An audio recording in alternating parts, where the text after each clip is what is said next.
Costa Rica, como país, como república, como estado, como nación que somos, tiene símbolos que llamamos nacionales.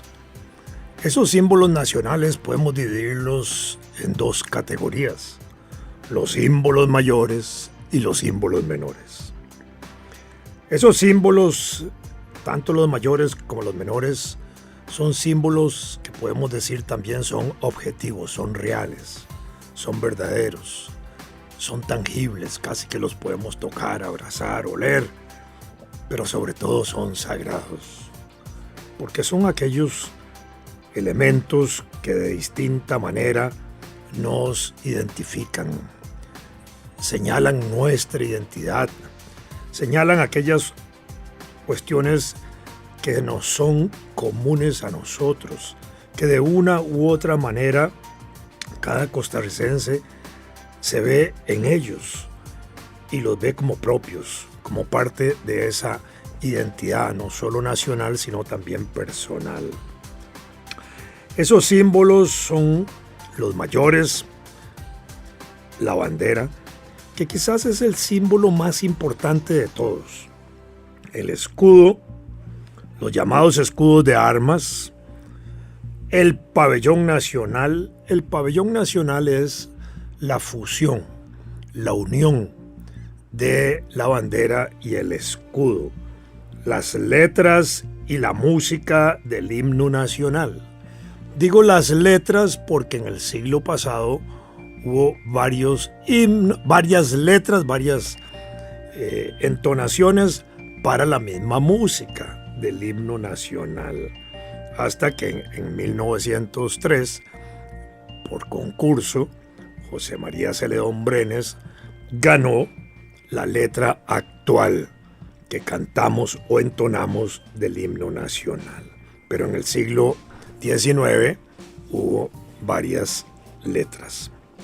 Estas fechas nos recuerdan también cómo se fue construyendo y desarrollando democráticamente el país. Es decir, los símbolos nacionales, especialmente estos los mayores, son una afirmación del proceso de la construcción de la república, del Estado y de la república, de la nacionalidad, del desarrollo de la sociedad y del sistema o el régimen democrático nacional que tenemos. Y eso se acompaña de las fechas patrias que exaltan justamente esos eventos o esos momentos, como el 15 de septiembre, relacionado a 1821, con el cual evocamos, recordamos siempre el detonante de la independencia. Decimos el detonante de la independencia porque el 15 de septiembre fue cuando Guatemala declaró su independencia, siendo, digamos, la cabecera de toda la región, la más importante. Nosotros también teníamos de punto de referencia la Diputación de León de Nicaragua, y acuerda Guatemala declarar su independencia y comunicarlo a los pueblos de la región de Centroamérica para que cada pueblo, cada provincia, cada región independiente tomara la decisión que creyera oportuna. Por eso, el 21 de septiembre, conocida la noticia de Guatemala, El Salvador declara su independencia. Luego, el 28 de septiembre, lo hicieron Nicaragua y Honduras. Nicaragua, el acta del 28 de septiembre es la que se conoce como el acta de los nublados del día, porque metieron esa frasecilla que decía que se declaraban independientes hasta que se aclararan los nublados del día. Esa fue una frasecita que metió el obispo Jerez, que era españolista, que era monárquico, que no quería la independencia. Entonces metió, a modo de una trampa, literal, una trampa lingüística, esa frasecilla como dando margen de que podía no haber proceso definitivo de la independencia. El acta de Guatemala del 15 de septiembre y la del 28 de septiembre de Nicaragua nos llegaron a nosotros el 13 de octubre. Ese día, el 12 y el 13 de octubre, cuando se conoció la noticia de la independencia aquí en Costa Rica, al mismo tiempo en Nicaragua, en esa misma fecha, estaban rectificando el acta del 28 de septiembre y declarando la independencia de Nicaragua. Cuando llega aquí, el gobernador colonial Juan Manuel de Cañas, un hombre perverso, autoritario, digámoslo, un opresor, así lo llamaban en Costa Rica, para decirlo en términos actuales, un dictador, maniobró para que los documentos de la noticia de la independencia se conocieran en los pueblos, dándose con esto un tiempo y señalando que el 29 de octubre de 1821 debían reunirse en Cartago los delegados de los pueblos para tomar la decisión definitiva. Así se fueron nombrando los distintos delegados y el 28 de octubre en la noche ya estaban todos los delegados que firman el acta de independencia del 29 de octubre en Costa Rica, en Cartago. El 28 de octubre incluso José Santos Lombardo, tomó las armas del gobernador, lo desarmó. Con esto garantizó que el gobernador no iba a usar las armas contra la declaración de independencia y aseguró también que en caso de que el gobernador conspirara, tendrían las armas para defender la independencia que se iba a declarar. Así se pronunció Costa Rica el 29 de octubre. Esa es una de las fechas que afirman justamente el proceso de la construcción y el desarrollo democrático nacional que está asociado a los símbolos nacionales. La fecha del 29 de octubre, la fecha de la independencia de Costa Rica de 1821. Tenemos también una fecha, 31 de agosto de 1848, cuando Costa Rica definitivamente rompe todo su vínculo con la vieja República Federal de Centroamérica. Nosotros, al momento de la independencia, habíamos iniciado un proceso de incorporarnos a la República de Centroamérica, a la Unión de las Repúblicas de las Provincias de Centroamérica, como se llamó al principio, para crear en 1824 la República Federal de Centroamérica. Siguiendo, digamos, el patrón de unidad político-geográfica que teníamos antes de la independencia, solo que en condiciones de igualdad de cada región. Esa república había sido ya cuestionada por Braulio Carrillo allá por 1838, cuando nos salimos de allí. Y cuando vino Morazán derrocando a Carrillo, Morazán nos volvió a meter en la República Federal porque ese era su proyecto unionista. Él había sido presidente de la República Federal. Caído y fusilado Morazán aquí en Costa Rica, volvimos a reafirmar nuestra salida de la República Federal y en 1848 el doctor José María Castro Madrid declaró la República de Costa Rica de un modo definitivo. No se llamaba República antes porque pertenecíamos como un estado independiente dentro de la República Federal, pero al desintegrarse la República Federal y al salir de allí, declaramos la existencia entonces de la República de Costa Rica, como lo llamamos desde entonces. Esa República de Costa Rica tuvo dos grandes etapas. La primera de 1848 hasta 1948. Es lo que podríamos llamar también la Primera República, aunque no está definida con ese adjetivo de primera. Y hay una Segunda República que la funda José Figueres Ferrer cuando le da el golpe de Estado a Otilio Ulate en 1948. El 1 de mayo de 1948, ya terminada la guerra, ya iba a terminar el gobierno de Teodoro Picado constitucionalmente hablando. El gobierno de Picado había entrado en crisis por las circunstancias de la guerra de marzo y abril de 1948.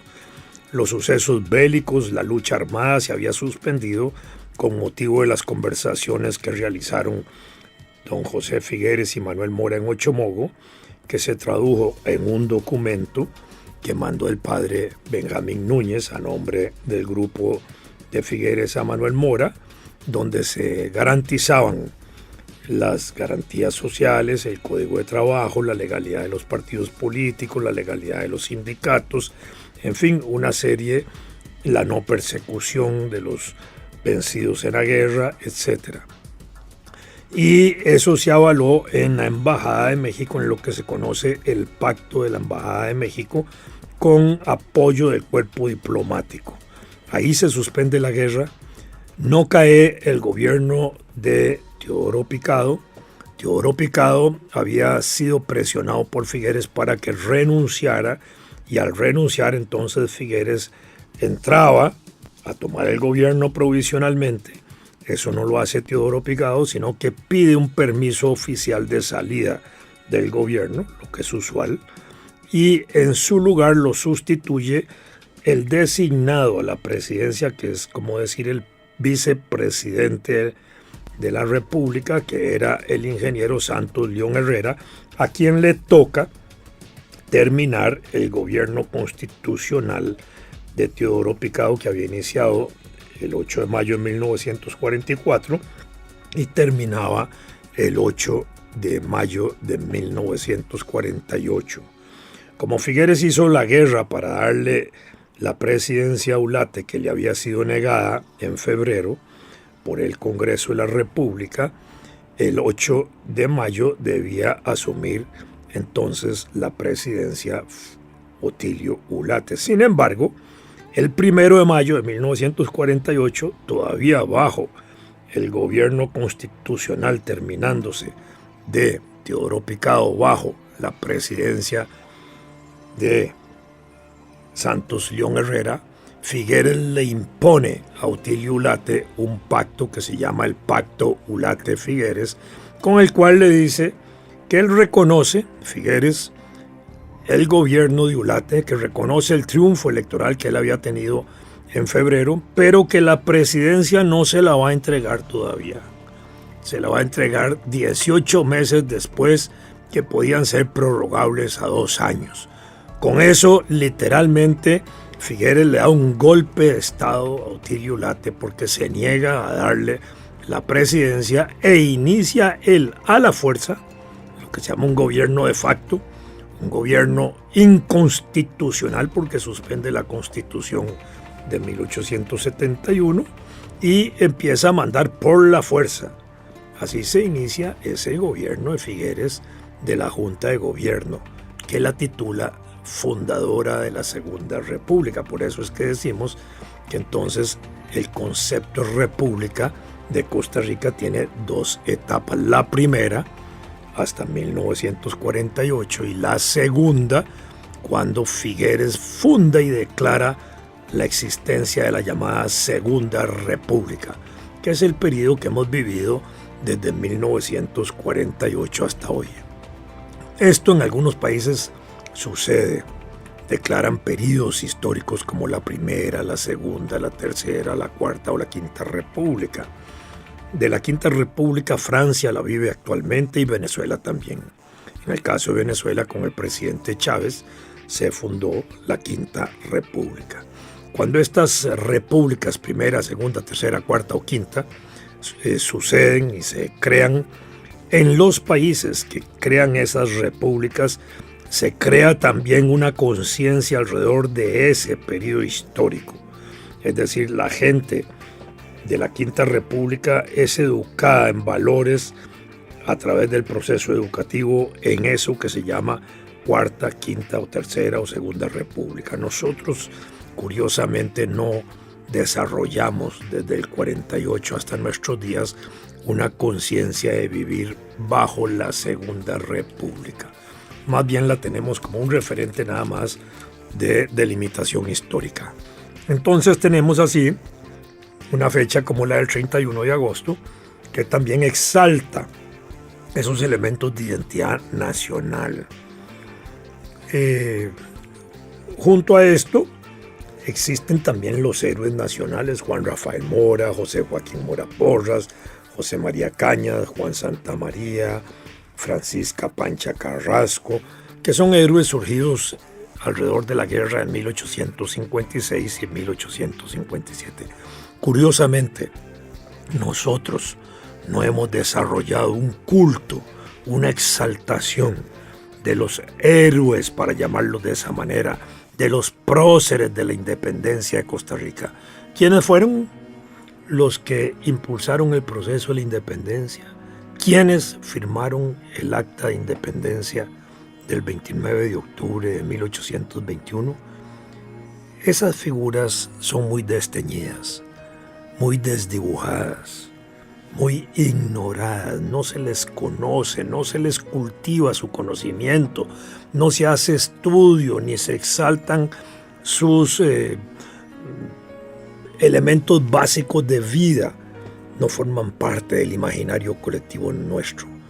Ahora que estamos cercanos al bicentenario de la independencia, es un buen momento para exaltar, para reconocer, para exhibir dignamente a quienes firmaron el acta de independencia de Costa Rica del 29 de octubre, reconocerlos, hacerles los homenajes que correspondan, hacer un gran monumento a la independencia nacional, así como existe el monumento nacional que está relacionado con la campaña nacional. Soy de la idea de que ese monumento nacional a la independencia debería establecerse en Cartago, porque fue allí donde se firmó el acta de independencia del 29 de octubre. Frente a la municipalidad hay un parque, allá hay unas calles empedradas que son calles de la época colonial, que están conservadas. Justo allí debería hacerse un gran trabajo arquitectónico de patrimonio nacional para ambientar ese parque, ojalá en la visión histórica y en el momento de 1821, y que al centro de ese parque existiera un gran monumento nacional. Un monumento nacional que, igual que un monumento a la independencia de carácter nacional, obviamente, que igual que el monumento nacional del Parque Nacional de San José, en sus costados tengan placas alusivas a momentos determinantes del proceso de la independencia de Costa Rica. Por ejemplo, se puede tener el momento en que se constituye la primera Junta de Delegados de Gobierno de 1821, del 12 de noviembre. Una vez que se declara la independencia de Costa Rica, se declara que se jure la independencia en los pueblos. Mientras tanto, la autoridad colonial queda interinamente gobernando. Pero el 11 y el 12 de noviembre, San José y Alajuela se sublevan y desconocen, rechazan la autoridad colonial y declaran la constitución de la primera Junta de Delegados de Costa Rica, de los pueblos, que se podría considerar el primer gobierno en la época independiente de Costa Rica. Ese podría ser un motivo alrededor del monumento de la independencia. El otro podría ser perfectamente la constitución del 1 de diciembre de 1821, que podríamos considerar también la primera constitución política de Costa Rica, porque la Junta de Delegados ordena inmediatamente hacer la constitución y en 3 semanas se hace un documento constitucional, muy influido obviamente por la constitución de Cádiz, quizás también algo de Bayona, pero era la primera constitución política de Costa Rica y debe exaltarse igualmente en uno de sus costados. Y la otra, el otro motivo, en uno de sus lados del monumento podría perfectamente ponerse algo alusivo a la guerra civil de Ochomogo de abril de 1823, donde, digamos, los historiadores han coincidido en que allí se discutió y afirmó en un conflicto militar la independencia declarada en Cartago. Si hubiera necesidad de poner otro elemento importante, yo colocaría a uno de los gestores más significativos, más importantes del proceso de la independencia de Costa Rica, que es Pablo Alvarado Bonilla, cartaginés, que fue el estudiante costarricense que estaba en Guatemala estudiando medicina y que allá en septiembre de 1821 produjo el primer grito de independencia de todo Centroamérica. Desde esa época hasta 1821, Pablo Alvarado pasó luchando por la independencia y pasó más en la cárcel que en la libertad. Incluso hubo momentos en que las autoridades políticas de Guatemala querían devolverlo a Costa Rica y la autoridad colonial de Costa Rica decía que no, que mejor lo dejaran preso en Guatemala. Cuando se produjeron los momentos de la independencia, Pablo está jugando un papel activo.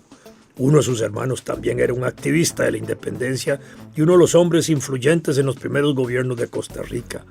Y se dice que Pablo Alvarado fue también el redactor más importante de la primera constitución política de Costa Rica, la del Pacto de Concordia. De manera que ese monumento nos hace falta, el Monumento Nacional de la Independencia. En estos 2 años que vienen hasta el 2021 es el momento para que se tome una decisión. No importa lo que cueste hacerlo, pero hay que hacer ese monumento a la independencia, a los próceres de la independencia de Costa Rica.